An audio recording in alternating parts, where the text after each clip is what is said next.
जय हिंद, जय भारत। मैं योगेंद्र यादव, आप सभी तमाम विद्यार्थियों का मेरे YouTube चैनल पर बहुत बहुत स्वागत है। तो चलिए आज मैं आप लोग को समकोण त्रिभुज से रूबरू कराता हूं कि समकोण त्रिभुज का बेसिक थॉट क्या क्या आपको याद होना चाहिए, क्या क्या चीज़ आपके अंदर में इसके बारे में जानकारी होना चाहिए। तो चलिए, इस त्रिभुज का नाम है समकोण त्रिभुज। समकोण त्रिभुज, इस समकोण त्रिभुज के नाम से जाना जाता है। देखिए, समकोण त्रिभुज उसी त्रिभुज को कहेंगे जिसका एक कोण का मान 90 डिग्री होगा। अगर ये मान लिया जाए ए, यहाँ पर बी, यहाँ पर सी, यानी समकोण होने के लिए 90 डिग्री होना अनिवार्य है। अगर 90 डिग्री नहीं हो रहा तो समकोण त्रिभुज नहीं है।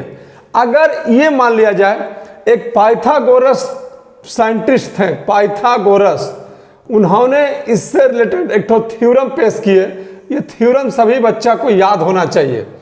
देखिए, जिस पे त्रिभुज टिका हुआ उसको हम लोग आधार बोलते हैं। क्या बोलते हैं? आधार। और ये जो देख रहे हैं 90 डिग्री के सामने वाली भुजा जो होता है, ये कर्ण इसको बोलते हैं। अंग्रेजी में हाइपोटेन्यूज बोलते हैं, इसलिए एस से सूचित करते हैं। आधार को बेस बोलते हैं, इसलिए बी से, और इसको हम लोग परपेंडिकुलर बोलते हैं, इसलिए पी से सूचित करते हैं, यानी इसको लंब बोला जाता है। ये चीज याद रखना है।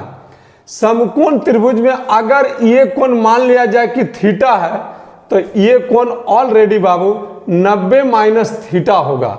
बोलेगा क्यों?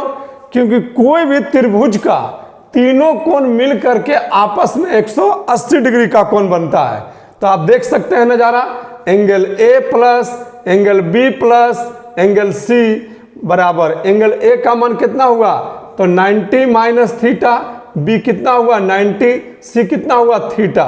थीटा से थीटा कट जाएगा, ये 180 डिग्री आ रहा है। यानी जो हम व्यक्त किए हैं समकोण त्रिभुज को, बिल्कुल सही है। कोई भी त्रिभुज का तीनों कोण आपस में मिलकर के 180 डिग्री होता है। यानी तीनों को हमने जब जोड़ा तो कितना डिग्री मिला? 180 डिग्री। और ये वाला कर्ण हुआ, ये वाला लंब हुआ, और ये आधार। एक फॉर्मूला आप इससे याद रखिएगा तो आपको काफी काम देगा, और इसके बिना आप कोई सवाल बना ही नहीं सकते हैं। फॉर्मूला क्या है बाबू? कर्ण का स्क्वायर, कर्ण का स्क्वायर, कर्ण स्क्वायर बराबर कर्ण का होल स्क्वायर बराबर लंब का होल स्क्वायर जोड़ आधार का होल स्क्वायर। चलिए, अगर वीडियो आप लोग को अच्छा लगे तो लाइक, शेयर एंड सब्सक्राइब।